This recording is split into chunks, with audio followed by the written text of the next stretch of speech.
Evolve ensure grittiness. It starts with an attitude. We need swagger, okay? Regardless of what happens out there. Doesn't matter. Keep your swagger.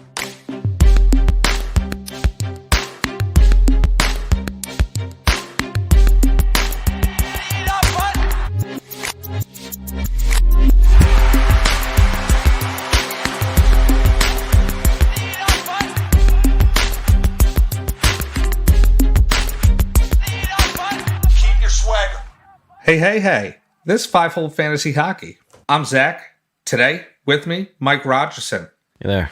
Today, we're going to be talking about the week preview. Talk about this last week a little bit.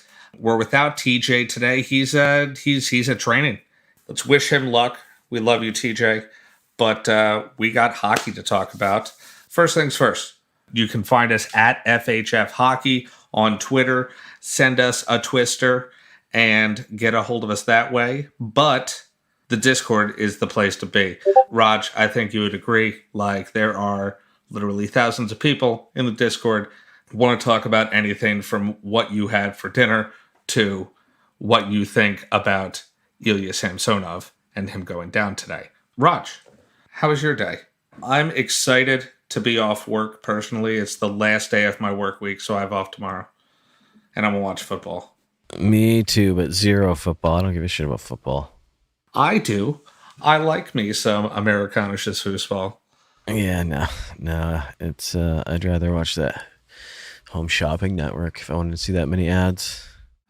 We can just move right into hockey then. Let's start out with injuries. Let's get them out of the way. All these hurt players. Dude, the injury list started out like decently small when I originally wrote this, and then all of a sudden, some big names went down today. Kind of sucks. Jared McCann, he was held out of Thursday 4-0 shellacking, which saw Marc-Andre Fleury let in some weird goals. You know what I mean? He just really seems off this year. Like, there was that one that it got like tipped up in the air and it just somehow got past him. I don't know what to think. I don't know what to think because they should be much better than they are. And so is, Fleury. So I don't know where we're going with that one, but man, it's hard to kind of sell low. Like, you would be selling so low on Fleury right now. It would suck if you felt like you had to do that. Yeah, I wouldn't. As much as it hurts, it's kind of the similar situation to him and Demko, right? Where it's just like you can't let him go. You can't. Well, you definitely can't let Demko go, and that's because you had to pay up to draft Demko to even have him on your team. You had to pay for him. At least Fleury was kind of like a player that somewhat dropped. You know what I mean? As far as that goes, I'm not as attached to Marc-Andre Fleury as I am to Thatcher Demko.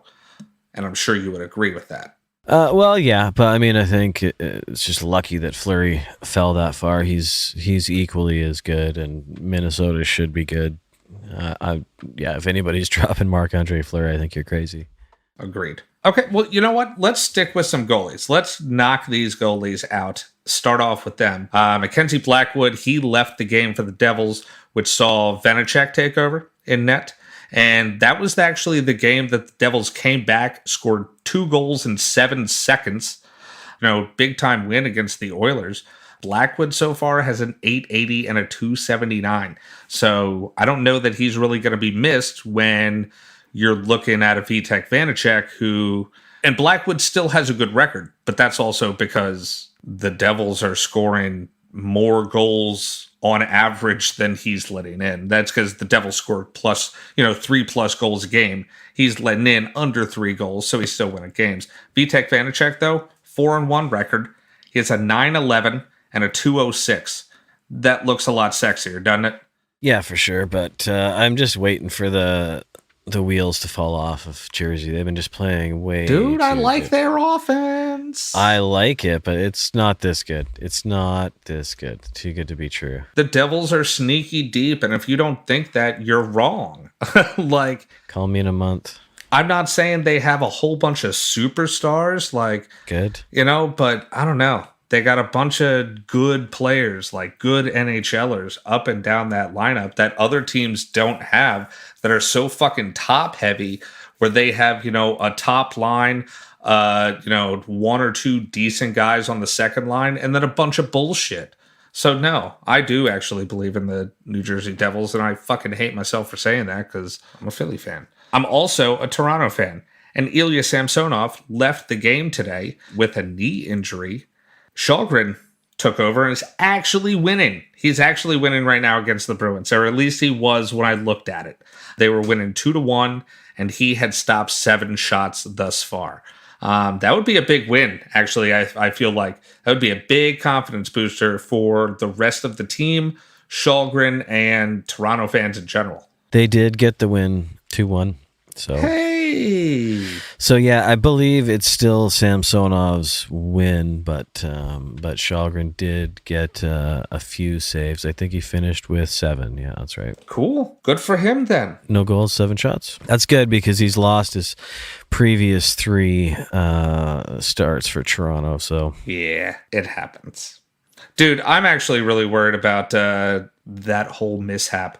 Like I've been saying all year before this even happened, their moves to get with the goalies in general have been such bullshit. Man, they're such a great team and they're such cup contenders every year. But all of this, random fucking goalie play, they had Jack Campbell, moved on from him, which I get it. A lot of people didn't think that he was the answer, but man, they just have been muddled in bullshit.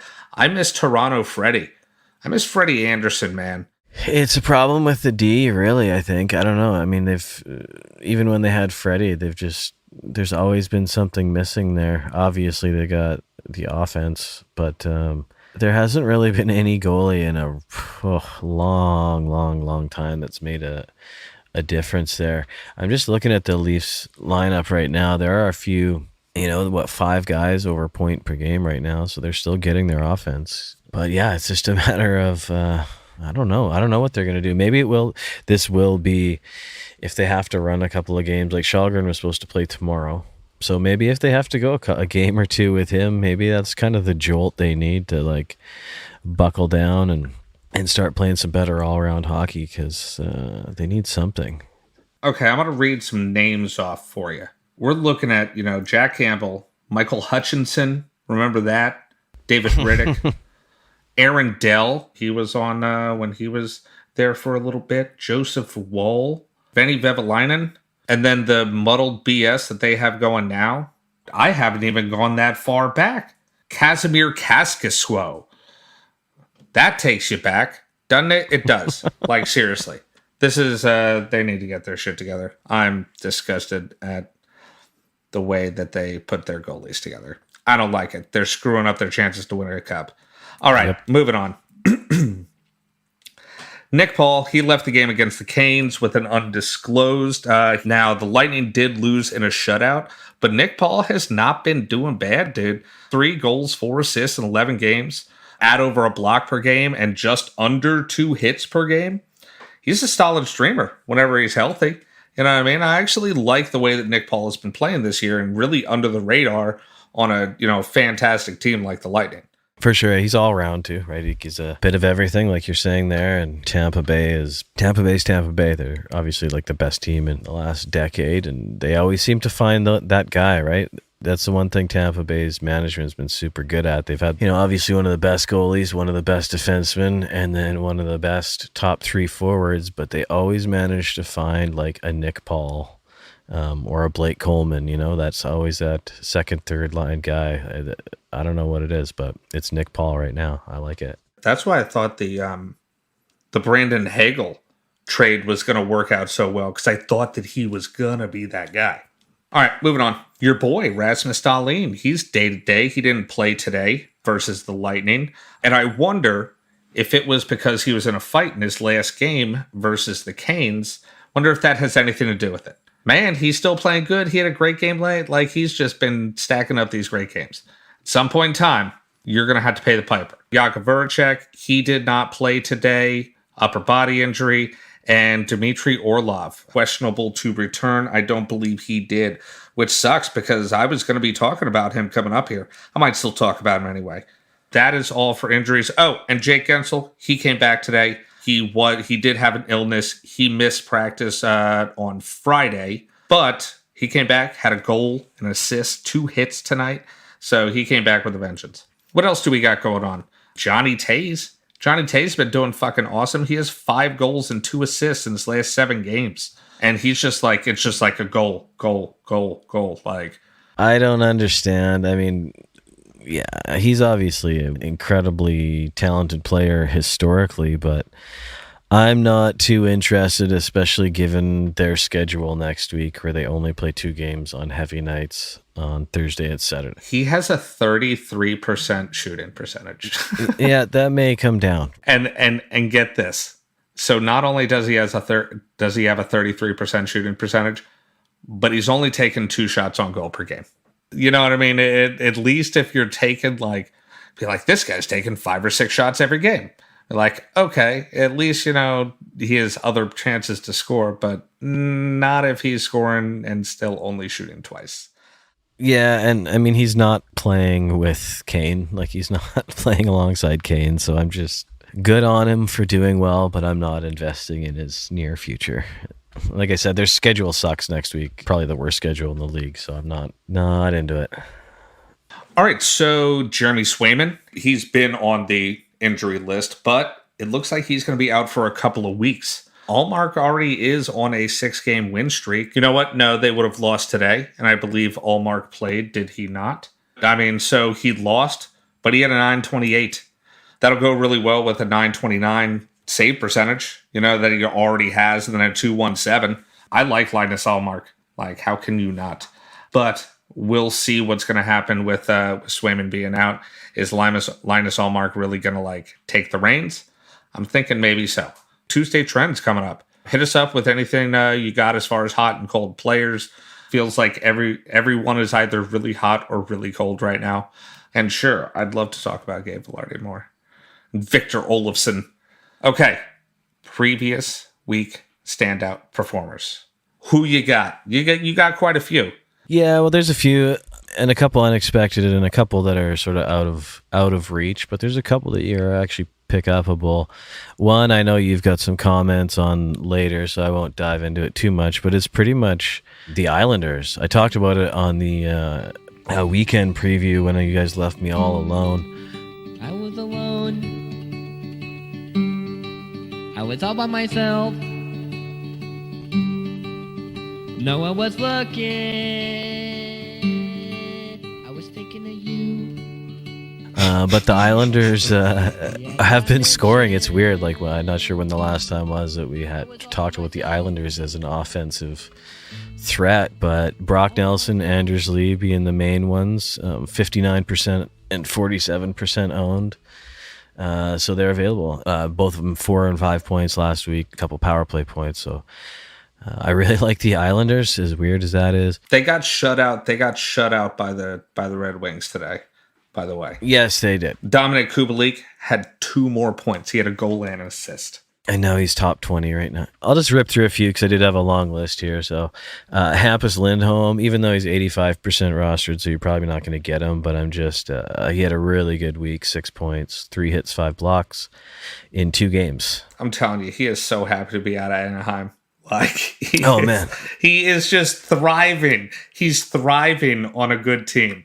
And he looks like an amazing player on a good team. McAvoy being out, he's kind of the guy. So he's getting all the attention, and he's into it. Miles Wood has been an excellent player lately. 7 points, 20 hits in the last 4 games. You're getting almost 2 points a game and 5 hits a game out of Miles Wood right now. And like we were talking about with Jersey earlier, they've just been on a really, really crazy hot streak for most of the season, and everybody's starting to get in on it. And Miles Wood is very available and good banger. I wouldn't consider him a long-term hold at all, but just for somebody to maybe pick up. But definitely had a great last week. And finally, just because I have to bring it up, but Horvat has 6 goals in his last 4 games, 18 shots. So who'd have thunk it? He's doing incredible right now. And he's not 100% owned. I think he's only around 80% rostered right now, which might as well take a look. But I like those ones, especially, Hampus Lindholm, he is doing so fantastic, but he's going to be hard to get. If he's owned and if he's not owned, though, I mean, I don't see why you wouldn't. I'm going to keep on this Necas train. Can't help it. He has 6 more points this past week, and that's just in 3 games. They still have another game coming up tomorrow against the Leafs. Today, it's Saturday night tonight, so this comes out on Sunday, and, he has 3 points last game. He had a goal and 2 assists last game. Like, he is consistently 1, 2, or 3 star of the game. Like, on every win, I believe, he has been at least a 1, 2, or 3rd star. 17 points in 11 games so far this season. Victor Olofsson was super decent. He had 3 goals. So I don't know what all this Golofsson hater business is. Tips of the week, Raj. Going into tips of the week. What is your number 1 tip of the week? Or do you want me to go first? Well, I think I want you to go first because basically there's only one. There's only one possible one. So you go first and I'll piggyback you. It's a fact. There's one tip of the week, and that is the Caps have a perfect schedule. Like, that is the number 1 tip of the week. Caps. Load up on that. You don't get perfect schedules all the time. You know what I mean? You'll get a few throughout the year, and you have to take advantage of them. And what we call a perfect schedule, obviously, is they play 4 games, all off nights. Monday, Wednesday, Friday, Sunday. Because having those Friday, Sunday games at the end of the week, man, they are so important. So load up on Caps, people. Yeah, and as you're going to talk about in a second here at the schedule breakdown, they're true off nights as well. They're not those kind of close to off nights. Like, they are slim pickings nights. So there's a couple of things I just wanted to bring up about the games, because as you were mentioning before we got on here, it's a tough 4 games. Pittsburgh, Edmonton, Tampa. So they're all high scoring teams, all really teams that are doing pretty well. So there is that. So the goalie situation would be rough, but I wouldn't be too worried about that. But what you could do is there's two kind of ways to look at it. One is like Pittsburgh, Edmonton, and Tampa. There's going to be a lot of shots, so you're bound to pick up a lot of blocks. So that's something in particular I've been taking advantage of. It's also easier to get than high-end scorers, but loading up on peripherals is actually going to work out pretty good because, like I said, all 3 of those teams, you got Crosby, you got Kucherov, and you got McDavid coming through. So there's going to be a lot of shot attempts. So that can be something to look for. And the other thing is, don't get too scared off on offense if you can find it, just because all 3 of those teams are in the bottom third in goals allowed. So even though those are great teams who are winning and scoring, they're not necessarily stopping goals going the other way. So it's going to be a great schedule for basically every kind of stat. Okay, so I think that's just cut and dry. It really is. Load up on your Caps players. What sucks is, Dmitry Orlov. Man, I thought that he was a really good pickup this week. I'm definitely going to be keeping an eye on whether he's coming back or not. Because he is one of those guys that you're looking for. And I think our banger suggestions are going to be also heavily favoring the Caps as well. So, because there is definitely gold in them there hills as far as bangs and hits and shit. So, all right, let's take a look at the actual schedule itself. Monday, you're looking at 3 games, super light. Like you said, these light days are light. Except for Sunday, you have 6, but Monday, you have 3 games, Tuesday, 11, Wednesday, 4 games, Thursday, 10 games, Friday, 4 games, Saturday, 13 games, then Sunday, you have 6 games. What you're looking for are those 4-game teams. So, obviously, you have 4 off nights in Washington. Your second best schedule, like super above everybody else, is Minnesota. Minnesota has 3 off nights and 4 games. I actually do like Minnesota's schedule, on top of the fact that I like who they're fucking playing. They need some wins. So they're playing LA, they're playing Anaheim, they're playing a surprising Seattle team, but then at the end of the week they're playing the friggin' Sharks.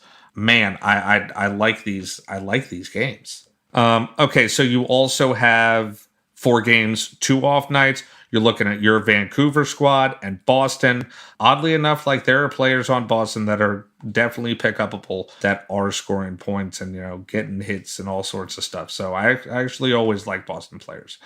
And then there is a ton of 4-game played teams with one off night, which aren't very great because then, they're already playing on the heavy nights, only one off night. And that is St. Louis, Philadelphia, the New York Rangers, the New York Islanders, Edmonton, Calgary, and Arizona.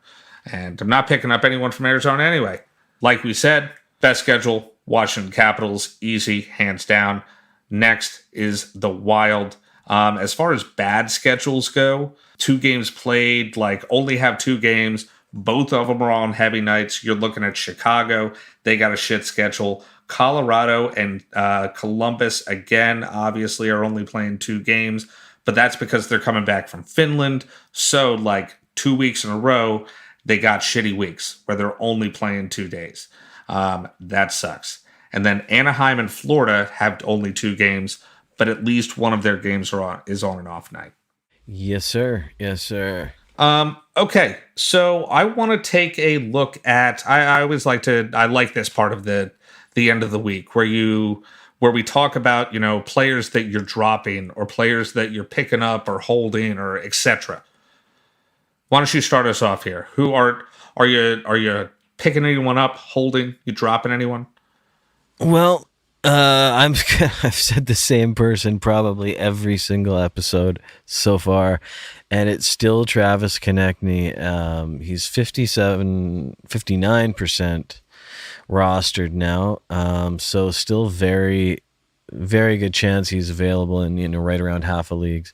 But I mean, he's over a point per game still. He's over a hit per game. He's 3 shots a game or more.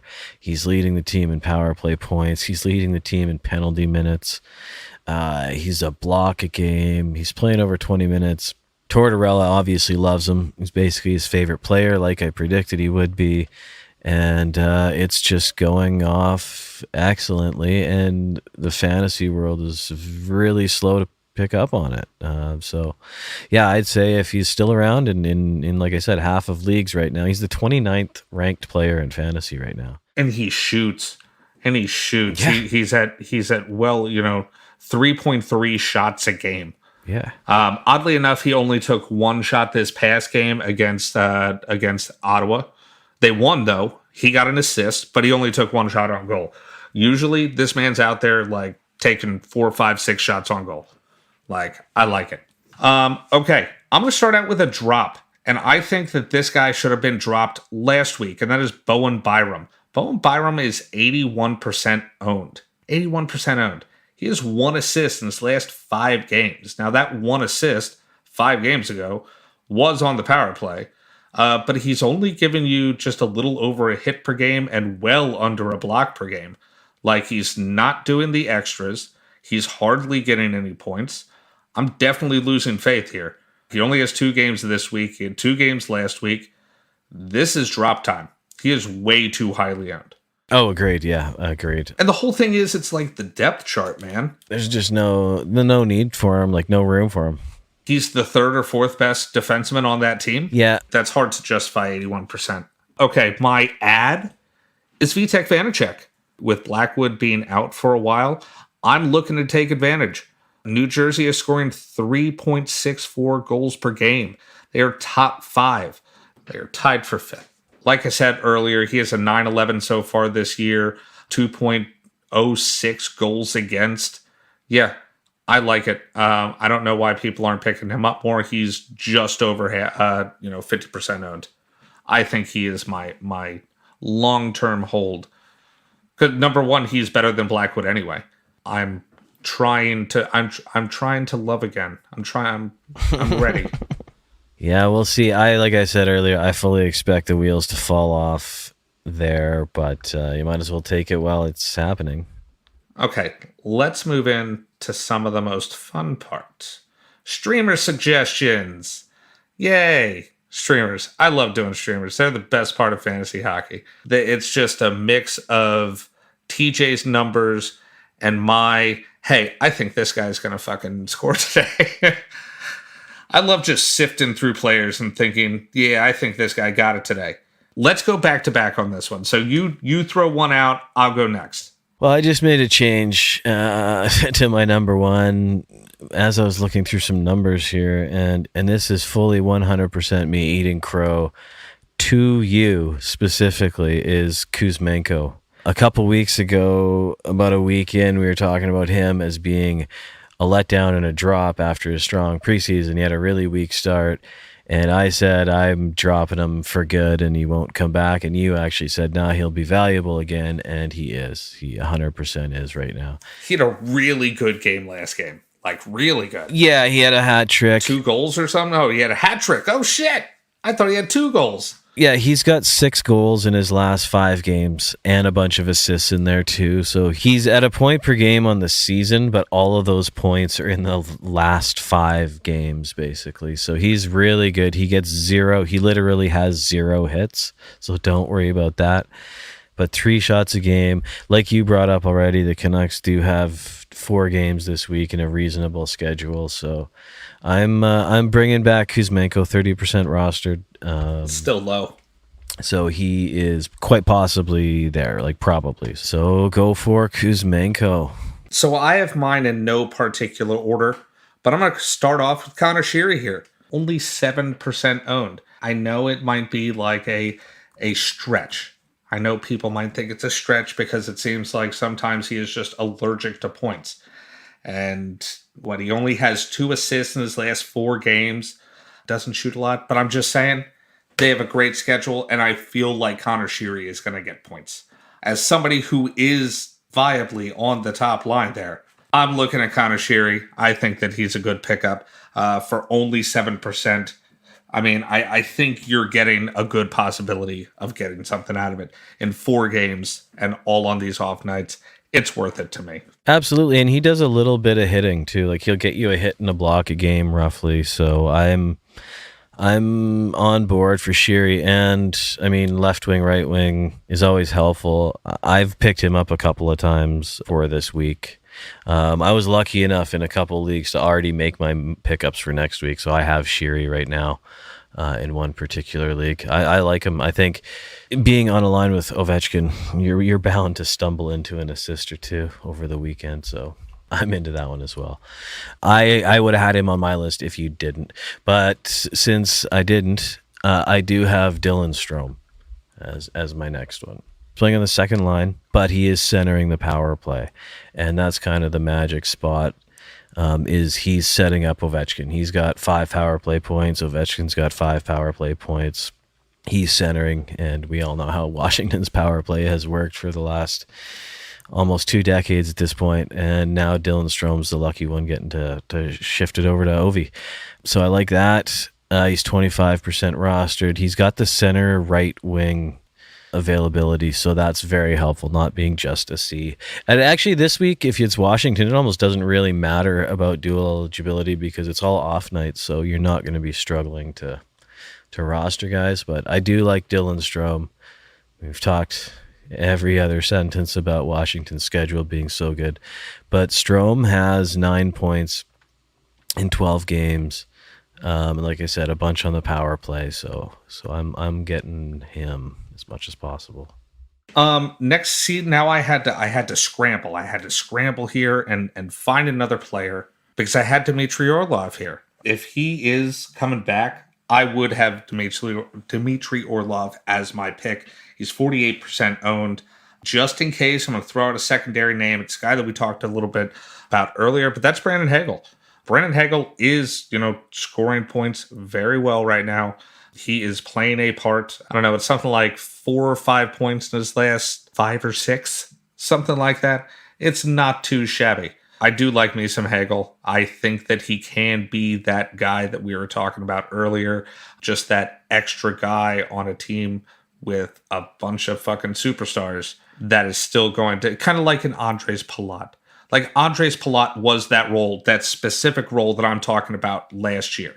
He is not a superstar, but he proved that he could play on a line with superstars, and that's what you need. I think Brandon Hagel can be that guy. Yeah, I like it. I like that pick. By the way, also they played the Capitals. Obviously, that's their Friday Sunday game. That's the Capitals Friday Sunday game.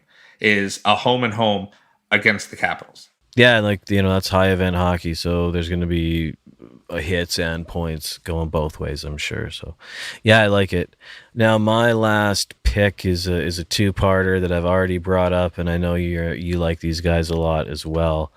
Anders Lee, Brock Nelson, 59% for Anders Lee, 47% rostered for Brock Nelson. So they're both available in about half of leagues. Like I talked about earlier, they are actually scoring. It almost won't come out of my mouth. It just sounds so weird. But both of those guys, as well as Barzal, are all over a point per game so far this season. Getting some power play points, which is another Islanders oddity.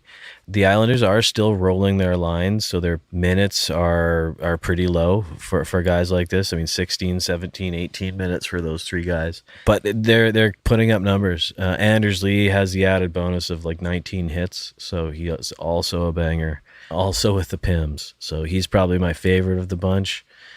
Just a left wing.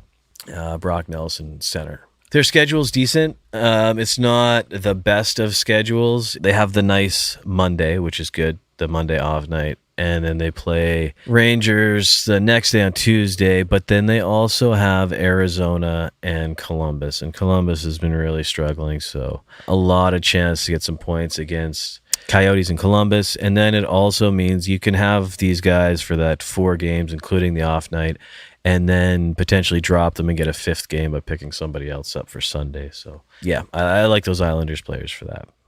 I'm big on Anders Lee. I told you, I'm gonna let you borrow him.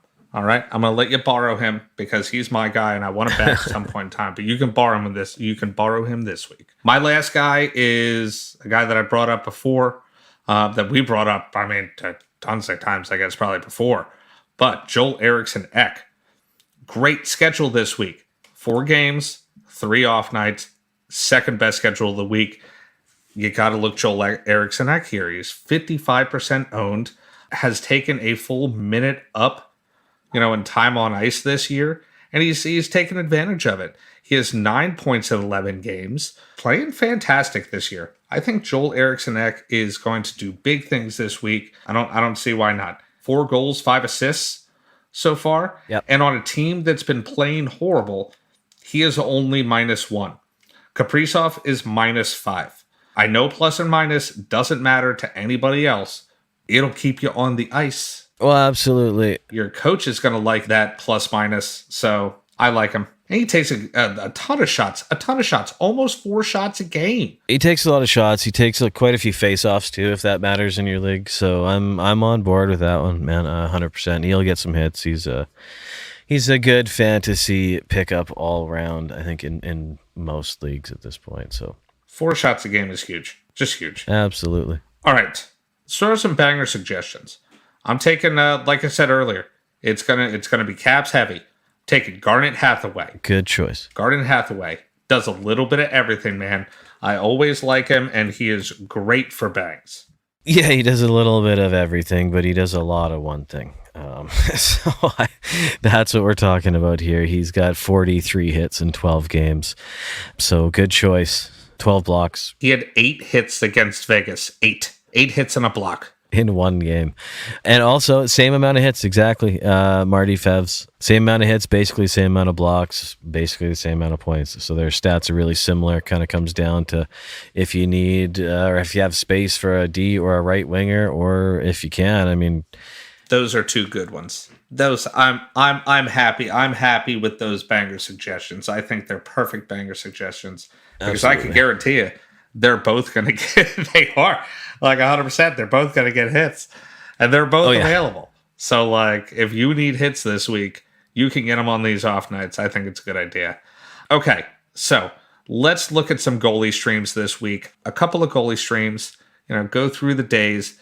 Let's look at Monday, Tuesday. I think we're looking at Dan Vladar here. He's 6% owned. He's likely to play New Jersey. Now, I understand that I do like New Jersey too, but Calgary is still a very good team. I think that's a winnable game, and that's what you're looking at when you're doing these goalie streams. I'm not picking somebody up to not get a win. So I do like Dan Vladar here. Very low owned. I'm staying away from the Blues. Thomas Greiss against Philly. I don't care. The Blues are playing very bad this year. He does have a decent save percentage on the year, but the Blues can't buy a fucking win. So I'm not picking anybody up from the Blues right now. Tuesday, Wednesday. There is not much. It's not much. So we'll kind of go through these guys and you'll just say no at the end of it and we'll agree. Philip Gustafson. No, God! Fair enough. Okay. Montreal and Vancouver on Wednesday. Now, this one could be a maybe, at least. Samuel Montembeault is 6% owned. He's 2-1-1 with a 928. Not bad. And a 247. I don't know, man. I've got Spencer Martin. You're taking Spencer Martin. So Spencer Martin. 100%. Sub 900 plus 3 on the goal against average. 100%. 100%. Not even a Jake Allen, because they're, whether it's Jake Allen or Samuel Montembeault, they're both available. No. Montembeault, 6%. Jake Allen, 38%. No, not even considering that one. I mean, especially, when you look at Spencer Martin's numbers, they're pretty skewed because of one really bad game for goals against. And the thing is, dude, roast beef sandwiches will haunt you unless you take Zantac. You look at his previous game, he had a 971, so I'm not too worried about that.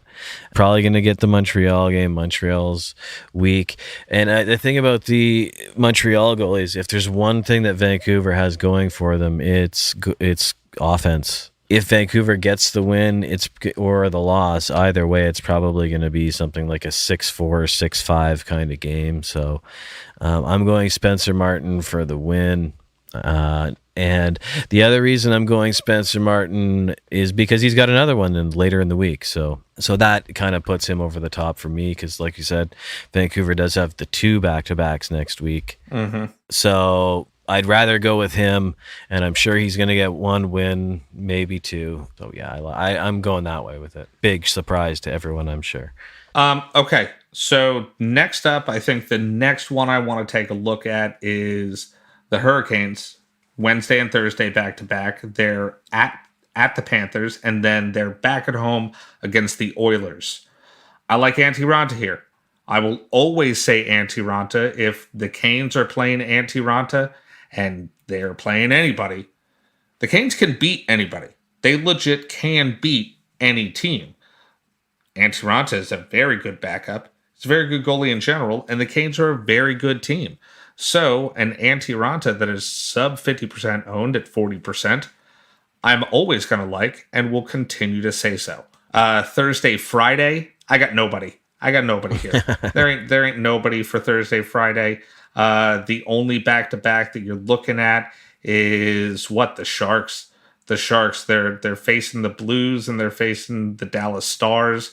If you're picking up someone that's playing the Stars and you're the Sharks, I wish you good luck, my man. I'm going to go nobody. Yeah, no, thank you. For Friday, Saturday, I don't care what anybody says.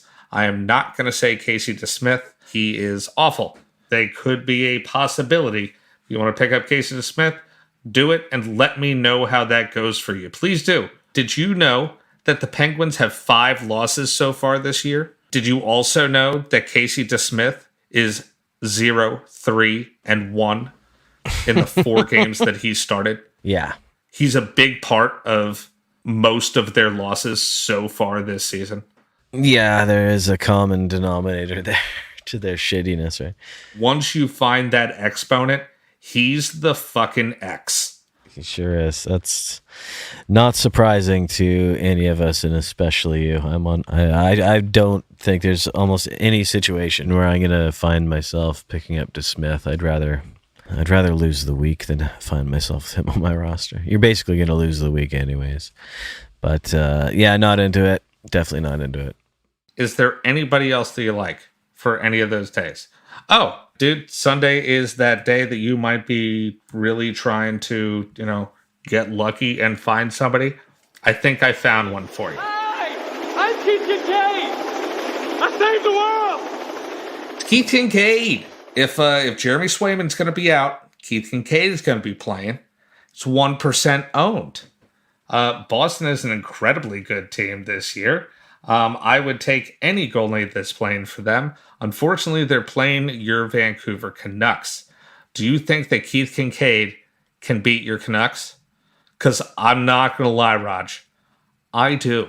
The numbers would point to that. I'm going to have to say that Boston has probably got the edge on paper. Having said that, that's exactly the kind of way that it doesn't go. It's the 2022 equation, right? But you're right. Like, it so obviously should be hands down a Boston win, which means it probably won't be. So the only reason I would say that is just out of ridiculousness. But Boston's been pretty great so far. Pasternak's just been a force, as has Marchand since coming back. So they've all been very good. But yeah, so I would be down to pick up Boston's goalie, whoever it might be. You're obviously not going to get Ullmark. If he's playing, sure, why not? Keith Kincaid is going to save the world. I'm going to stick with, I think Antii Raanta is my main goalie streamer this week. He's on a fantastic team, and he is a really good goalie. So if he is playing, I'm always down to pick him up, and he is sub 50%.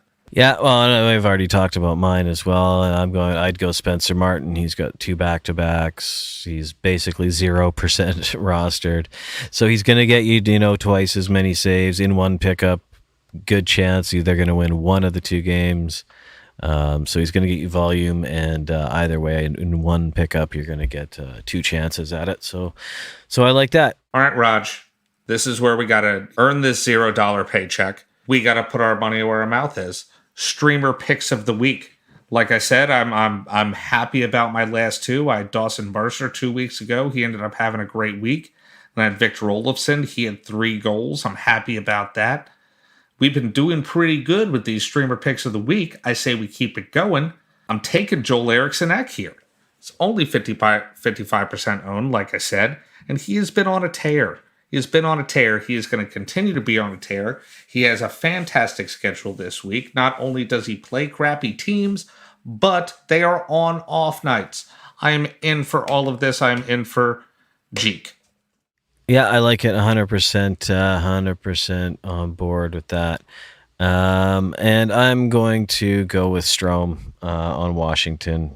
He's been putting. I was going to say which Strome. Yeah, he's been putting up the numbers. He's got the schedule, as we've talked about. He's got the dual eligibility. He's got the OV. He's got a bunch of things going for him. He's got the OV. So yeah, and the best thing is 4 off nights. Having the OV is a big part. It's a huge part. Yeah, so I'm going with Strome as my top guy. Okay, dude, it was fun. Week preview. I know that was a pretty decent sized episode there. Got a lot of guys in. Just to recap things, 100%, it's the Caps and the Wild that have the best schedules. They're what you're looking for. This perfect schedule doesn't happen often. Take advantage of it. Hopefully the Caps do also. And in these high intensity games against these really good teams, hopefully there is a lot of goals. And I definitely think that, there's a good chance of that happening. Coming up, we're going to have our Tuesday trends here, and then we'll be, we're going to have mailbag. If you have anything as far as mailbag stuff goes, throw it at us in the Discord. We got channels for all that shit. Speaking of, join the Discord. It's fun. Talk about hockey and everything else you might want to. If you want to look us up on Twitter, we're at FHF Hockey. Dude, it's been fun. I'll talk to you tomorrow like I do every other day of the week and year. Yeah, man. I will talk to you later. I'm going to watch the last 8 minutes of this Canucks game. Okay. Have fun with that. All right, guys. We love you. Love you.